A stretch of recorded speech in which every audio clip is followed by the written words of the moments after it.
Of the 14.9 lakh women working in registered factories across India, 6.3 lakh are in just one state, Tamil Nadu.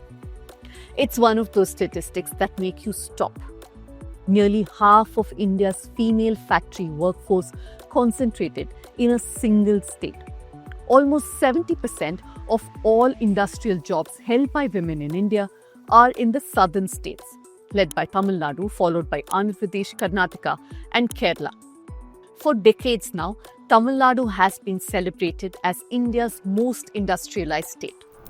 Cars, phones, footwear, garments, the state's factories touch almost every part of our daily lives. But the real story? It's about the women who keep this engine running. The News Minute hit the ground to see how it's actually working in reality. We saw stories of progress and hope. But like everything else in India, it's complicated. There's opportunity, but there's also inequality. Let me explain.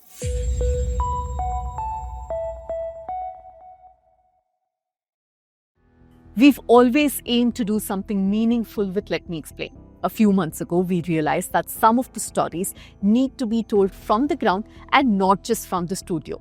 So whenever possible, we've stepped out, met people wherever they are, and brought to you their voices directly. And we've been able to do all this only because we know you had our back. As we move forward, we want to bring you more ground reports. Help us make that happen. Support me and my team by scanning the QR code or clicking the link in the description. And you can make a payment of your choice.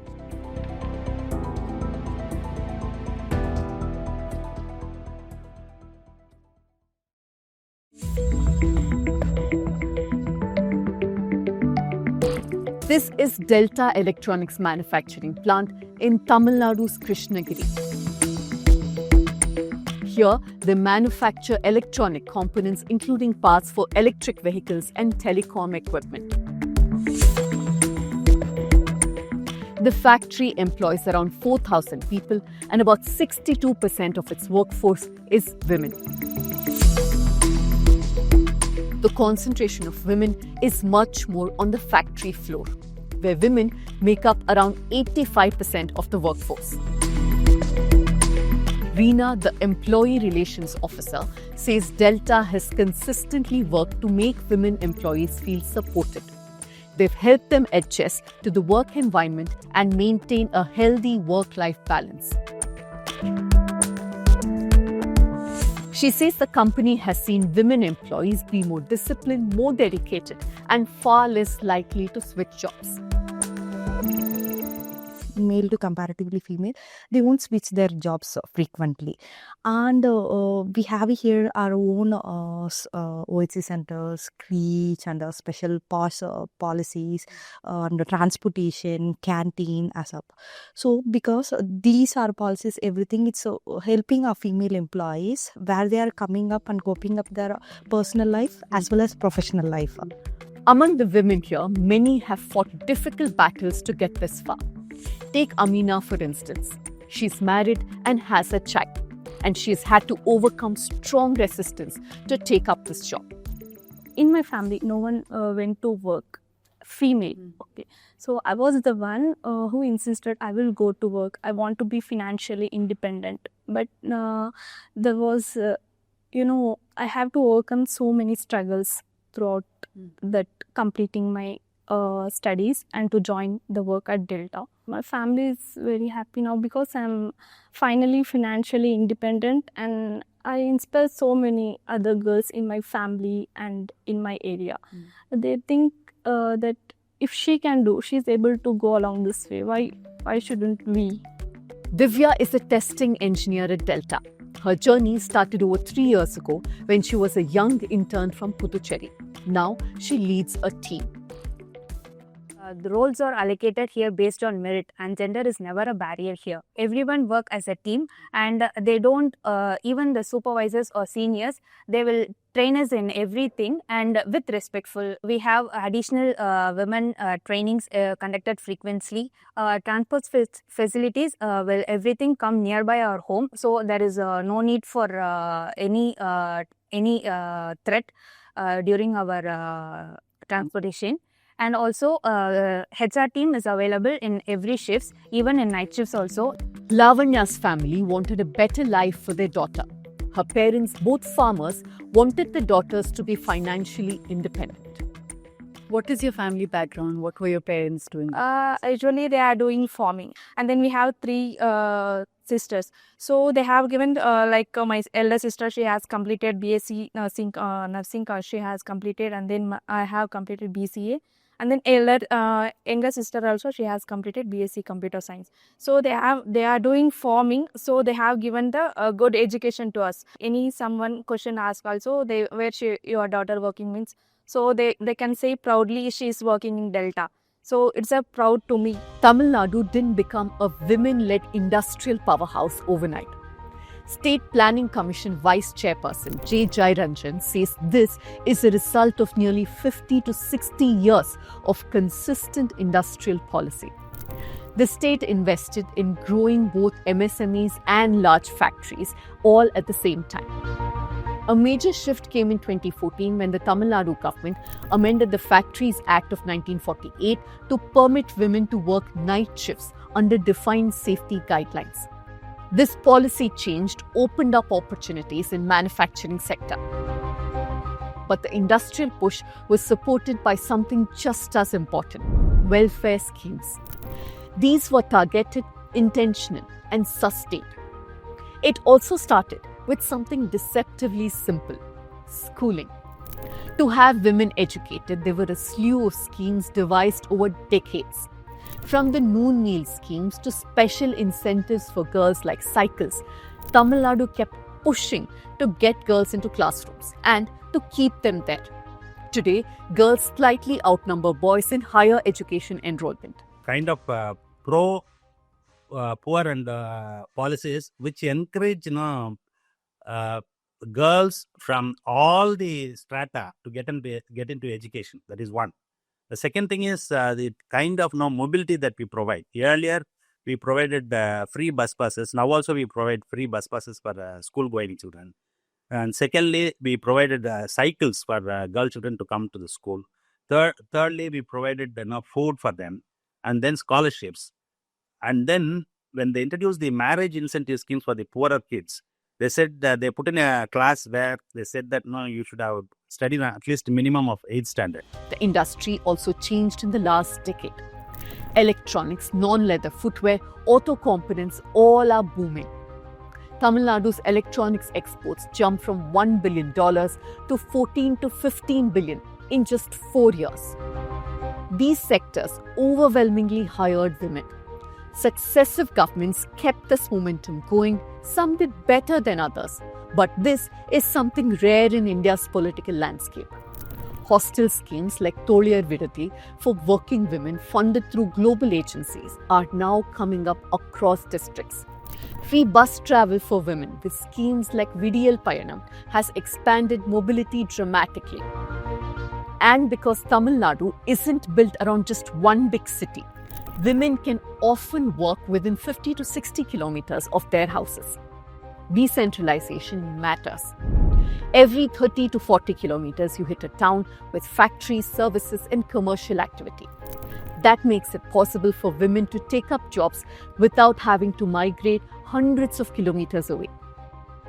Tamil Nadu was also the first government in India, I would say, that who let women to work in manufacturing in 3 shifts, including the night shift.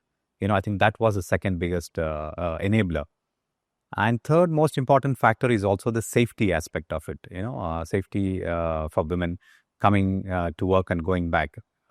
Transportation was provided by organizations. And then there's a safe working environment with transportation facilities and commute to and fro from the factory to home. I think, there was more participation from women.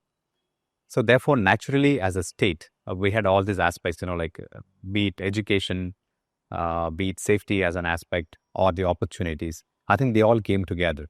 And especially for electronics, I think that was a big blessing.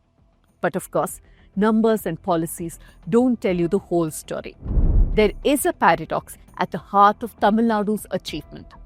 Because let's be clear, Tamil Nadu's numbers are great when compared to other industrialized states like Maharashtra and Gujarat. But that cannot be the benchmark. Though Tamil Nadu has encouraged women to work, many of these jobs are labor-intensive, poorly paid, and low-skilled.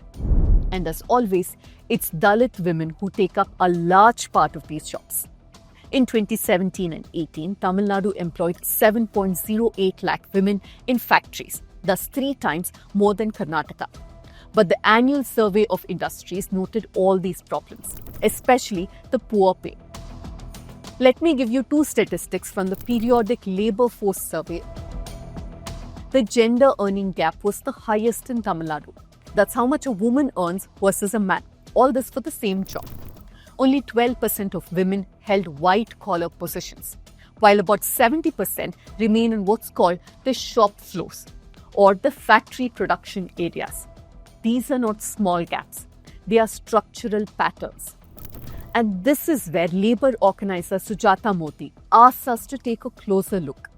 So the same communities of people who were earlier working in agriculture, which is largely the people from the Dalit community, are today now working in the industrial sector. These jobs are definitely very, very strenuous. They mean workers have to stand for long hours. They face a lot of harassment and oppression by their managers and supervisors. It's also that they're being the first generation. They're very diffident. They've never seen factory set up. They don't know what the factory's laws are and what kind of protections there are. All they're told, you work for the next 5 years, make some money, then we get you married and you can then, relax. You have a family, and that's the mind that women are working with. She points out that women are concentrated in the lowest paid sectors, that's garments, electronics assembly, housekeeping, where wages are deliberately kept low. Where we expect to see more men, the wages are set at a reasonably high level, and also the leeway is calculated at a reasonable level to ensure at least a rupees 1,000 increment every year. And when wages are revised, hundreds of employers file injunctions to block the increase. Legal delays drag on for years, draining unions and weakening workers. But Sujata also shows us what change can look like when women organize. The union, which she is the president of, reaches out not just to workers, but to workers' daughters. After-school programs, tuitions, activities that build confidence and voice. And on the shop floor, consistent documentation and pressure led to real change. Export-oriented companies responded when cases were made visible. Supervisors were warned and harassment was reduced. Factories were pushed to improve basics like drinking water, ventilation, and accident reporting. It's a reminder that unionization isn't just about wages. It's about dignity, safety, and building solidarity. But the biggest challenge remains structural. Economist Vidya Mahambare points out that there is a growing mismatch between education and job quality. Young women with postgraduate degrees and even double degrees are working in low-paying factory jobs. The low quality of education is also not helping them. Hiring engineering graduates for repetitive manual labor may work today, but not for long. Because women's aspirations are rising, but job quality isn't rising fast enough. Despite all these problems, the social impact of the shift is undeniable. As Jairanjan puts it, industrial work helps people leave caste-bound occupations behind, which in itself is a quiet but powerful social transformation. That's why this has led to this kind of women getting into education as well as employment in such a large number and scale.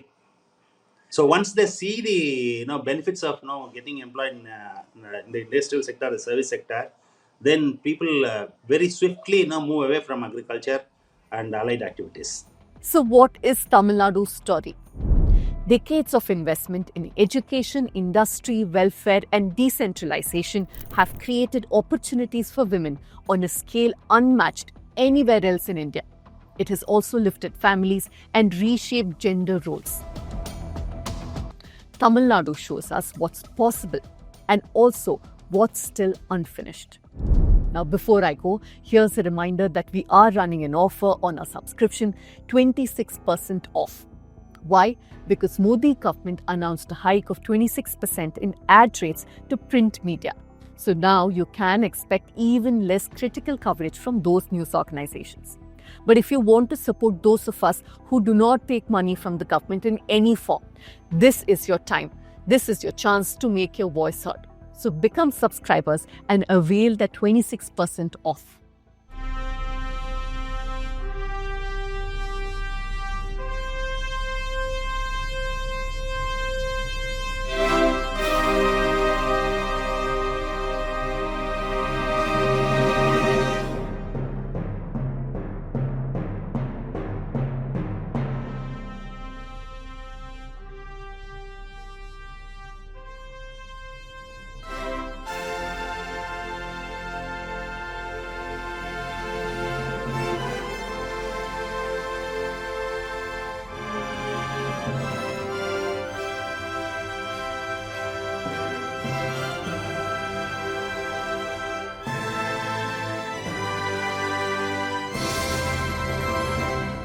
Since 2012, a bunch of media mavericks have been saying the same thing. Ads targeted at street vendors and farmers, best place to put them? English news channels. So I guess the real question is this a public outreach program or just a way for government fat cats to feel good about themselves at the taxpayers' expense? Make no mistake, when the advertiser pays, the advertiser is served. When the government pays the media 26% more for ads, you've got to address the elephant in the room. Who are those newsrooms more accountable to?